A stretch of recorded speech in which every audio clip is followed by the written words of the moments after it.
The Flames already had one of the league's least watchable offenses at times this season, and the departure of Rasmus Andersson just sealed it.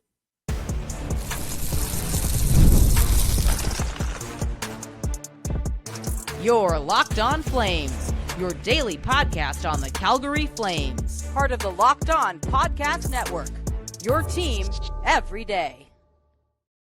Hello and welcome. This is Locked On Flames, part of the Locked On Podcast Network, now the #1 sports podcast network.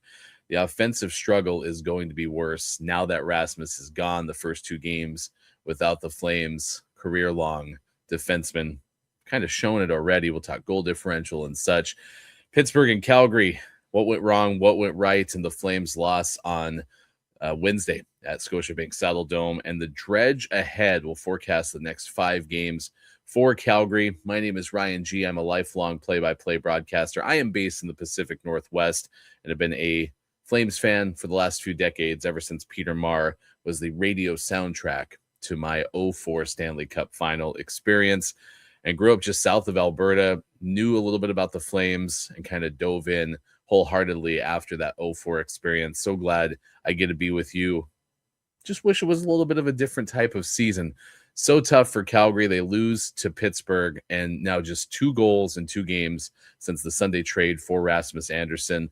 And I admit, you look at the stat sheet and what Rasmus had done this year, being one of the Flames' best offensive producers, broadly speaking, but just kind of taking for granted the stuff that doesn't necessarily show up in the Flames stat sheet, considering that Ras also contributes to the offense, even when he's not necessarily adding a point. And I think it's becoming more and more apparent. The Flames are admitting that it's becoming more and more apparent as the Calgary offense continues to be almost as bad as it was when it was record pace bad in the first quarter of the 2025-26 season. I mean, Calgary was narrowly going over 2 goals per game. It's not the case that drastically right now, but perhaps the way that Calgary finishes the final 30 games of the season could put them somewhere in that territory. I mean, you look at the last 8 games for Calgary, -7 goal differential.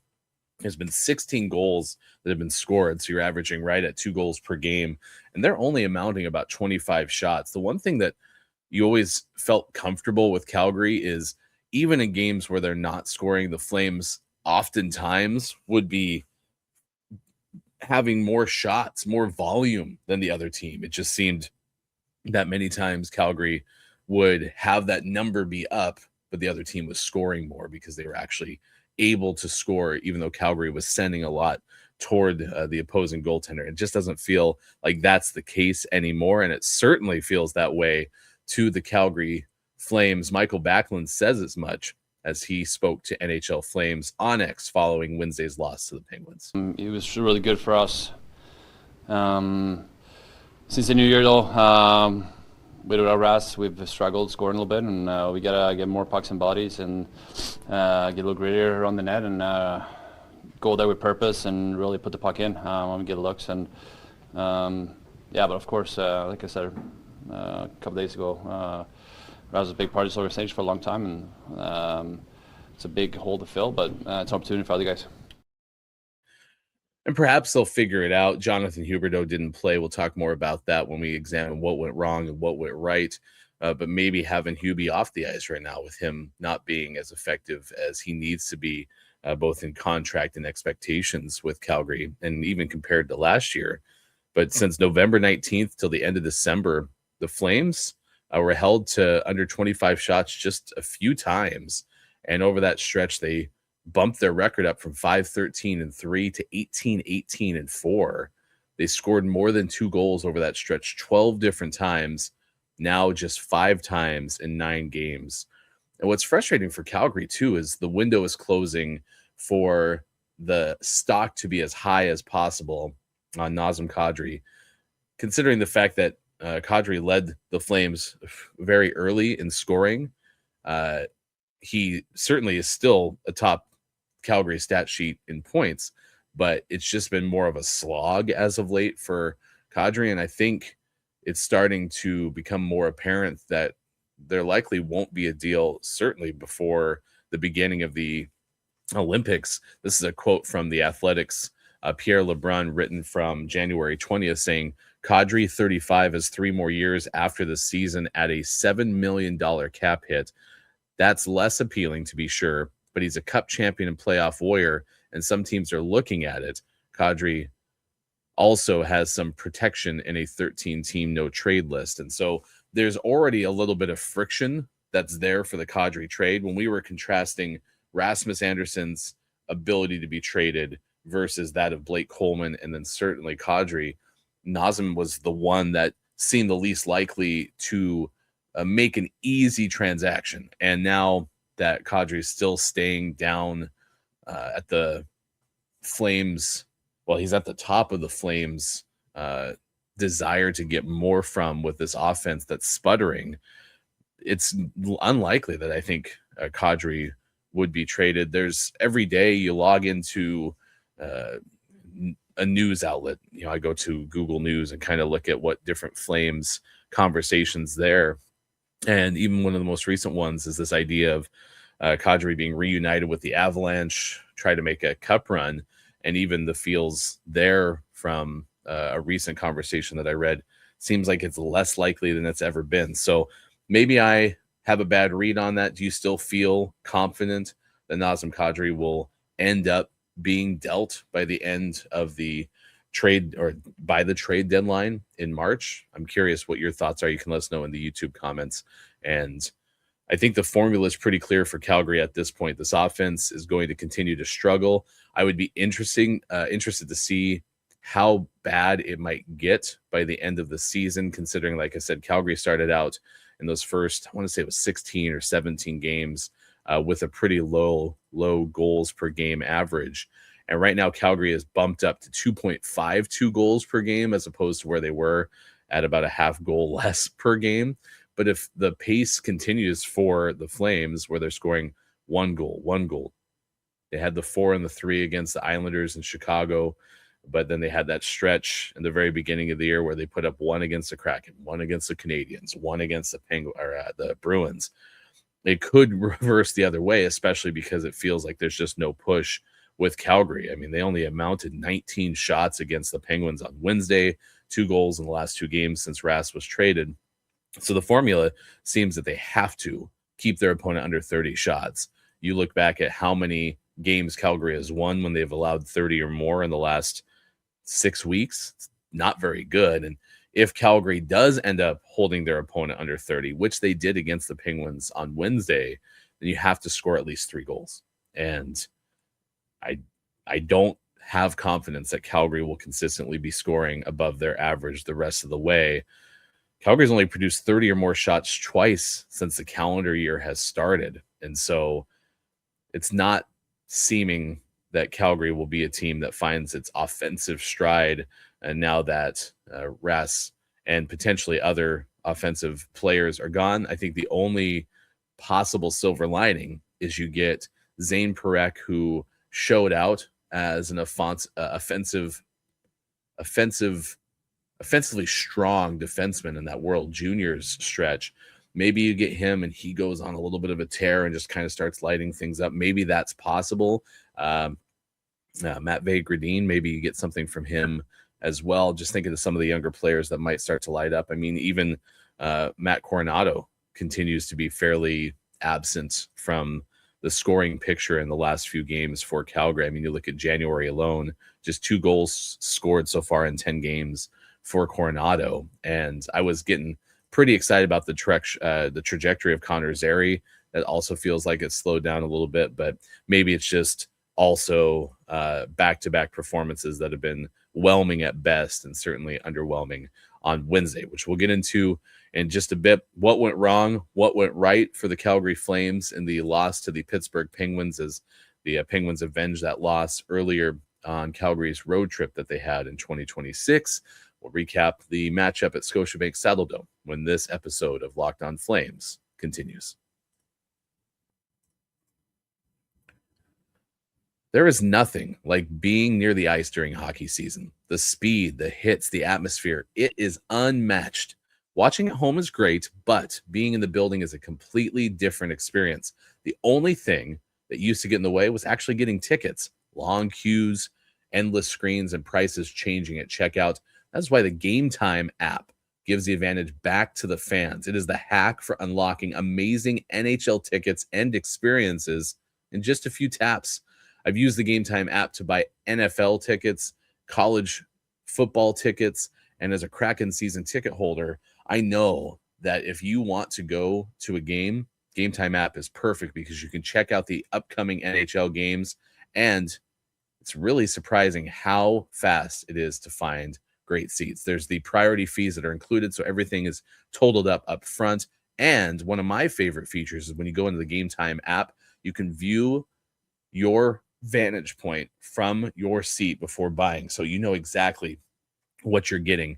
Knowing tickets are backed by the Game Time guarantee also gives me real peace of mind. Take the guesswork out of buying NHL tickets with Game Time. Download the Game Time app, create an account, and use code LOCKEDONNHL for $20 off your first purchase. Terms apply. Again, create an account and redeem code LOCKEDONNHL for $20 off. Thank you so much for making Locked On Flames your first listen every day. Thank you for making Locked On the #1 sports podcast network. I've been enjoying having fellow Locked On NHL hosts on the show. It's been a lot of fun to get to learn a little bit more about them and also why they're excited about the teams that they cover. And that's what we give to you through the Everydayer Club, because you get an invite to the members-only Discord server, and that's where all the members of Locked On Everydayer Clubs are there together, talking to hosts, talking to one another. You have access to all of these different channels for all of these different sports. Would love to see you in there. Plus, you get the ad-free audio feed of Locked On Flames. I invite you to check out lockedonflames.supercast.com. Tap the link in the show notes as well, and that's how you can learn more about becoming an Everydayer Club member. Calgary loses to Pittsburgh, a 4-1 final on Wednesday at Scotiabank Saddledome. Congratulations, Mackenzie Weegar, 600th career NHL game. But Stuart Skinner made 18 saves, 6 win and 7 starts for Skinner, the goalie for Pittsburgh, and a 6-2-1 record now against Calgary. It was nice to see Sharky get a tally. Igor Sharangovich gets Calgary's only score. Dustin Wolf played all right. Certainly didn't play amazingly in this matchup. So as we look at what went wrong for Calgary in a loss, we always start with what went wrong. It felt like preparation definitely was there. The post-game press conferences also tell you that much, as Michael Backlund and Coach Ryan Huska address the offense to NHL Flames on X. Thought in the second period there was part of the game where in the second period where we were playing really well and we were creating a lot of chances and we were getting pucks in deep, but we didn't do that for a full 60. And I think like the effort and we can be a lot better, play with more energy and more pace. We talk about generating offense. If you don't have a lot of fire to your game, or if you're playing the game with a lack of emotion at times, you're not as engaged as you need to be. That means you're going to be away from the net. That means maybe you're going to try to do something that our team isn't expecting you to do, and you look disconnected when you do it. And I felt that's the way we were tonight up front. I like Ryan Huska a lot in post-game press conferences. I actually feel like he gives reporters something each and every game. I also think he's willing to share a little insight that maybe some Flames fans might cringe at. Maybe some players might wonder, hey, Ryan, could we kind of tone it down? Because there's always a little bit of a jab at things that didn't go well that he felt like his players could control. And that came across in that clip that we just shared. But the preparation, he talked earlier about maybe there was just something that they evaluated getting prepared for their game plan that just wasn't right. Maybe they missed something, and it felt that way because that game was pretty stagnant, all things considered. Calgary ends up losing by a 4-1 final and only put up 19 shots. I mean, Calgary has not been a solid team when it comes to producing a lot of scoring, but Calgary is oftentimes really good at producing a good amount of shots, and Calgary has just not been able to do that as of late. We shared the conversation with just how many shots Calgary is producing on average, 25, under 25 in each of the last 8 games. And that definitely showed up. I think the more surprising piece was how Calgary actually had as many 5-on-5 scoring chances as Pittsburgh and one fewer high danger scoring chance when it was 5-on-5, according to the official Calgary Flames website. That surprised me, especially because both teams just had one power play.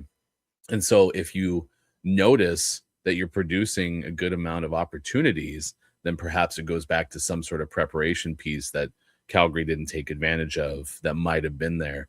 And the game was, fairly close, all things considered, especially with Calgary getting their goal to move to within 1 late in that game, rather late in the second period. I mean, a lot of times you feel like that might spark something scoring with 3 seconds left in the second and cut the lead in half, but obviously didn't. I think the other thing that you can look at for Calgary is the illusion of any threat that Calgary might be something of a playoff team this year is starting to dwindle. I just think there's a little bit of a mystique that was already kind of loose to begin with. I know there's lots of Flames fans who were looking through draft position tanking glasses and already assumed that Calgary was not going to be anything anyway. And that started the year to maybe reinforce that viewpoint. But as things steadied out in mid-November into December, it was pretty apparent that Calgary is capable of being a wild card team. And at times in December, it felt like Calgary was more likely to be a playoff team. And I think that illusion is starting to hit most everybody. And I heard it as well with our own show, Locked On NHL's Game Night. They reflected on this Pittsburgh Penguins team and their trip to Calgary. The Pittsburgh Penguins, though, get a 4-1 victory over the lowly Flames. It's what they had to do. It looked a little funky early on, but they eventually pulled away and get the dub. And the Penguins are a team that, no one really thinks they're going to be there in the end. I'll tell you, even in Pittsburgh going into the year, no one thought they'd be a playoff team. Everyone thought they'd be rebuilding this year. The conversation is now, are they buyers or are they sellers? Even though Kyle Dubas really probably secretly and kind of said this really wants to sell this year and then wants it to be a process. Crosby, of course, doesn't want to hear that. And he's not going anywhere, but he doesn't want to hear that. He even said it outside of a season ticket holder's house that, hey, this is pro sports. I don't want to hear that. But now they keep on getting victories, even though this one's kind of a gimme win. And they're in enough of a position that they kind of maybe would force his hand to go off script a little bit. How for real are the Penguins? It's impossible to gauge off a victory over the Flames, but still, they're far from out of it. I mean, right now, they're in a playoff spot if the season ended today. And that's what stood out in the conversation on Locked On NHL Game Night is the word lowly and discounting the win over the Flames, even though Calgary had just beaten the Penguins in Pittsburgh and did it fairly handily and ended up ending a 6-game winning streak for Pittsburgh. So mystique is probably too big of a word because there was not really a mystique. No one was like, wow, look at this Calgary team. I certainly have not been wowed by this Calgary team except for their shootout come from behind victory in the season opener. Everything kind of lost its luster in the stretch that was so poor between that win and the Calgary resurgence, especially playing well at home in December. What went right? It was nice to see Martin Pospisil out there. He had the 2-game conditioning stint with the Wranglers and able to take the spot vacated by Jonathan Huberdeau, who is listed as a lower body injury, and that's why he was scratched. It's been a tough season, as we've documented, for Huberdeau so far this year. Right now, 21 points and just 8 goals for Hubie after he had a little bit more of a promising 2024-25. And, you go from 28 goals in 81 games to just 8 in 44 games. That pace doesn't bode well for Hubie. And it was nice to see Pospisil get out there. Coaching staff seemed like they were pretty happy with how he performed, skated just under 13 minutes on ice. And also Calgary was a little bit better on the faceoff. It just was such a glaring margin against the Devils on Monday that I was pleased to see that Calgary ended up actually winning the faceoff battle. Oftentimes it feels like that doesn't matter too much for Calgary. But at the same time, when you're seeing the opponent win 60+% of the face-offs, that's a little bit concerning. And I was happy that Calgary somewhat bounced back with a little bit more success against Pittsburgh. So the dredge ahead, we forecast the next 5 games for the Calgary Flames, including 2 before this week is over. We do that next on Locked On Flames.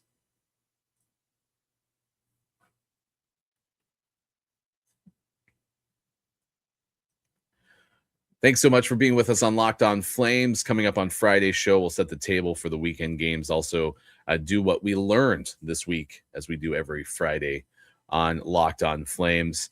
I wanted to call this the trudge ahead, but I realized that trudge is not a word. I think I was thinking trudge, and the trudge ahead doesn't necessarily have the same sound to me as the dredge ahead. I also don't think dredge is exactly the proper noun or verb or whatever that might be to throw out at you, but I wanted to find something. So give me a better name in the comments on YouTube and I'll use it.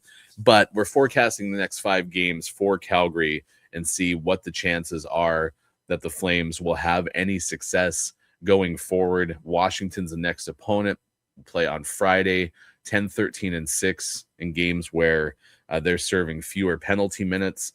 Calgary is not necessarily a team that feels like they're often a team that plays high in the amount of penalty kills that they're on, but I think maybe that's a feeling as opposed to data. I mean, 3rd in the league in penalty minutes, so clearly that might give Washington a little bit of a heads up in that matchup. You also have the Capitals just 3-6-1 in the last 10. They ended up losing to Vancouver, ended up being a 4-3 loss, and I don't know if that helps Calgary or hurts Calgary. My gut instinct is that's probably not going to help them very much, because I imagine teams, when you are the squad that ends up snapping an 11-game losing streak for a team, that you kind of want to come back with a little bit of vengeance, I suppose. And so that can't feel good for the Capitals. They're actually under 500 on the road this season, but they fell behind 4-2 to the Canucks and really didn't have a hefty turnaround in that matchup. They're scoring under 3 goals per game, so maybe that also gives Calgary a little bit of an edge coming up out of their last 10 games. Meanwhile, Anaheim is 5 games ahead in the win column than the regulation loss column, 6-5-0 in Pacific play. It'll be Ducks and Flames. I guess I said before the week's over, technically that game is next Sunday, so I'm thinking more in terms of our show weeks. But yeah, you'll have a game on Sunday against the Ducks, a 2-1 win and a shootout over Colorado. It's something that's not been happening this year for many teams, and they're 7th with 205 total penalties. They're averaging about 4 per game, so the Ducks are able to put up a good amount of penalties. They're top 7 in terms of worst teams serving penalty minutes. Perhaps that gives Calgary an opportunity on the power play, but the Flames haven't been great with that. They are giving up 3 goals per game, and I shared in the first segment today how I suspect Calgary needs to score at least 3 goals per game if they can keep an opponent under 30 shots in order to win at this point with the way that the offense has been going. And then Calgary shifts to take on the Wild. They have a road game in Minnesota and then 2 games against San Jose and Toronto back at home to round out the dredge ahead. Minnesota 13-6-6 at home this year, so it's been a place that they have been pretty solid. They're 10th in the league in scoring in terms of total goals. 4-4-2 over the last 10, so maybe a little bit of a slower stretch right now for the Wild. But Calgary has a chance to go into Minnesota, see if they can get another win against the Wild. That win that they had earlier this year was at Scotiabank Saddledome. The first meeting in Minnesota was a 2-0 loss for Calgary. Then the Sharks 6-4-0 in their last 10 games. This is a team that's competing for a postseason spot right now, as one tiebreaker out of the final wild card spot, with the Kraken, both teams at 53 points. And so you're looking at the team that has one of the best records in the last 10 games. Toronto, the final game for Calgary in their stretch, had went 8-0-2 over a 10-game stretch, but have since gone 1-2-2 in their last 5, and they still have to play Vegas on Friday, so they'll actually be seeing Rass in the Vegas Golden Knights uniform. So Toronto off a 2-1 overtime loss to the Red Wings on Wednesday night. And so that's a look at the next 5 games that Calgary is set to play. I like the fact that Calgary is at home. I think the game that I'm most interested in is the matchup with Anaheim, because Calgary right now is chasing the Ducks in the standings. I think the San Jose game is also going to tell us a lot. It was really interesting to watch that first game, I think, that I had after starting the hosting duties for Locked On Flames was the road trip. Not the road trip, but the road game down at SAP Center. And that's when, Macklin Celebrini wowed and spun, and everyone was, he was the talk of the town, talk of the league for that week for sure. And so that definitely got the juices flowing of Calgary Calgary fans who want to have one of those top picks. And we'll see how that goes with San Jose coming to Scotiabank Saddledome. The nice thing for Calgary too is they're basically still in the midst of a hefty homestand, as they already played 3 of their games in Alberta, and then they still have 4 of the next 5 in Calgary, 5 of the next 6, in fact, all the way to the Olympic break. They'll play Edmonton on Wednesday, February 4th, before breaking until February 26th for a trip down to San Jose. All right, let me know what game you think is the best teller for Calgary, meaning what game do you think will give us the most insight on Calgary and their chances going out of the Olympic break of the next games that are on the schedule. We'll also set the table for those specific games against Washington and Anaheim over the weekend on Friday's edition of the show, and we will share what we learned this week in Flames hockey as we do on Fridays. Can't thank you enough for being here on Locked On Flames. We invite you to subscribe. Please follow us so you get all of the latest episodes. We are continuing to trek towards 700 subscribers on YouTube, so thank you so much for those who are hitting the like buttons and the subscribe buttons, because that feeds the algorithm, and we always appreciate that very much. Invite you to check out the Everydayer Club, especially if you never miss an episode, because you get the show ad-free and access that members-only Discord. I've been told that is one of the biggest highlights of the Everydayer Club is access to that Discord channel. So please check it out. You can find it at lockedonflames.supercast.com.